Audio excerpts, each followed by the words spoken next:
Привет, друзья! Вот снова наступает лето, и сегодня я в Вантанг парке. Вот сзади меня на фоне можно видеть острова. Рядом с парком есть куча необитаемых островов. На одном даже была военная база. Вот, ну и поэтому туда нас не пустят. Но, возможно, получится пролетать, посмотреть с дрона. Правда, сегодня у нас солнечно и очень сильный ветер. Непонятно, долетим мы дрон туда или нет. Вот, и расскажу вам немножко интересных фактов про этот парк в следующем включении. А пока я вот хожу, ищу, где будет более безопасное подходящее место для запуска. Вантанг – это довольно большой парк. Он расположен на Нассау-Каунти в штате Нью-Йорк. Это Лонг-Айленд. В нем есть гольф, есть бассейн, поле для баскетбола, 5 теннисных кортов, площадки для игры с детьми. Есть всякие штуки для тех, кто катается на роликах. Если у вас есть, к примеру, своя лодка, своя яхта, вы можете припарковаться, привезти туда, спустить на воду, поплыть по ближайшим островам. Вокруг очень много разных необитаемых островов. Вот. Также там есть горки водные, если вы хотите искупаться в бассейне. Но, конечно, не в этой погоде, как сегодня. Вот. Еще есть много разных зон, где можно сделать барбекю и отдохнуть с семьей. В общем, мы тут прогуливаемся по парку, и говорят, что в этом парке есть легенда, есть где-то дух. Вот, и если в определенный день ночью закопать под дуб свое желание, его надо писать, конечно же, как на Новый год там еще сжигают, шампанским пьют, а здесь надо его закопать, и оно сбудется. А если вам интересно, кто на фоне у меня разговаривает, вот когда будет 400 лайков под этим видео, я вам расскажу и даже представлю. А пока мы идем искать этот волшебный дуб. А пока я прогуливаюсь по парку и ищу тот же волшебный дуб, предлагаю вам насладиться красивыми кадрами с ближайшего острова на парк с высоты птичьего полета. Выглядит довольно красиво. Никогда не перестаю удивляться видео, которое получается с дрона. Совсем все по-другому, не так, как видно даже на Google Maps или на камеру. В общем, как оказалось, меня скорректировали, что записку надо засунуть под корни и оставить на ночь. И если к утру ветром ее выдует из корней, и она пропадет, получается, то тогда сбудется желание. А если нет, тогда не сбудется. Вот. И желание свое узнать нельзя. Но пока что этот дуб я не нашел. Буду продолжать поиски. Вот, кстати, сегодня должен быть первый солнечный теплый день в Нью-Йорке у нас. Но вот что-то здесь, оказывается, не так совсем солнечно, как я предполагал. Вот. Но ничего, я надеюсь, следующее видео будет более солнечное. Как только я начал запускать дрон, я сразу начал получать избыточное внимание от сотрудников охраны парка. Поэтому мне пришлось полететь на соседний остров, чтобы отвлечь от себя всякие подозрения. Ну и заодно было интересно посмотреть, что же творится на этих островах. Вокруг парка очень много островов, и они все называются по-разному. И они все необитаемые. Попасть туда можно только на лодке, если у тебя есть своя лодка. Но говорят, что не все из них доступны.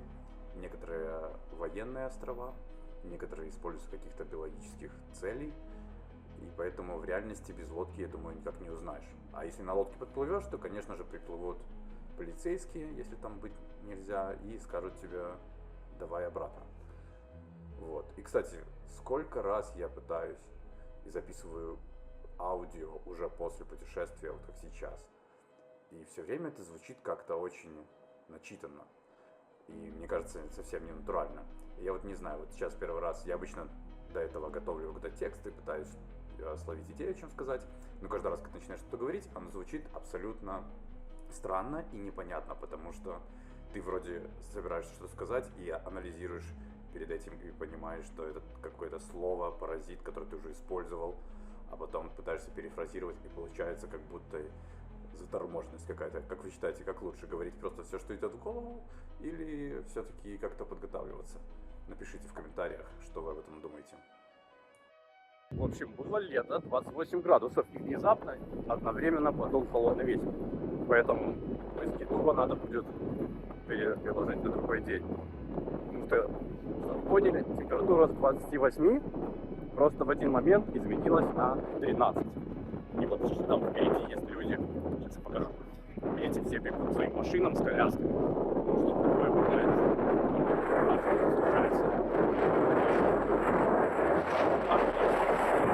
Нет, все прячутся в машинах и быстрее уезжают. После того, как начался сильный ветер, что-то пошло не так, и дрон внезапно начал охотиться за мной. Я пытался от него скрыться, но в итоге все-таки убежал, и мне удалось его посадить. Вот так вот и доверяй дронам. А некоторые говорят сейчас, между прочим, в интернете, что искусственный интеллект скоро овладеет нашим миром. Вот так вот. Вот тот самый дуб. Ну, как вы видите вот эти большие корни? Они уже вошли прямо в землю. Понятно, что никто уже давно сюда желание не засовывает. Вот. И не проверяет. Но легенда осталась легенда. Можно видеть, как много веток с него упало, вот как раз когда сейчас был резкий порыв ветра. Ну вот такой огромный дуб. Надеюсь, вам было интересно смотреть мое исследование парка. К сожалению, это видео будет поменьше. Большое спасибо всем, кто досмотрел видео до этого момента. По статистике в ютубе вас таких 4 человека. Поэтому мои аплодисменты вам. И может быть, из вас есть очень внимательные люди. И напишите в комментариях, сколько раз я сказал за это видео слово «вот». И стоит ли мне употреблять его чаще в моих диалогах. А тем временем на дроне можно увидеть, как я решил посмотреть соседний район. Очень богатый район, кстати, посмотрите, какие красивые дома. Эти дома, их стоимость начинается от $2 миллионов.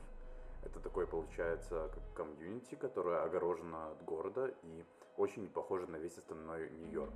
Учитывая, что сам город очень приближен к Нью-Йорк-Сити, и обычно в Нью-Йорк-Сити очень мало места, маленькие дома и все прижато друг к другу. Но вот эти дома, можно видеть, что это сделано в таком более американском стиле, широкие улицы, нету сильного трафика, роскошные шикарные дома. У некоторых даже есть на бэк-ярде свои лодки, что в принципе очень круто. Я потом после этого проехался по этому району, посмотрел, и это выглядит довольно прекрасно и совершенно не похоже на часть города Нью-Йорка, как будто ты попадаешь в какую-то другую часть Америки. Вот, к сожалению, это видео будет не такое большое, потому что резко испортилась погода. И я выйду на связь, думаю, уже скоро, когда будет лето, и будет какое-то новое интересное место снять. Пишите в комментариях, как вам понравилось это видео, верите вообще в легенды, в легенду желания с дубом, ну и как вам кадры с дрона. Вот, ставьте лайки, колокольчики и оставайтесь на связи.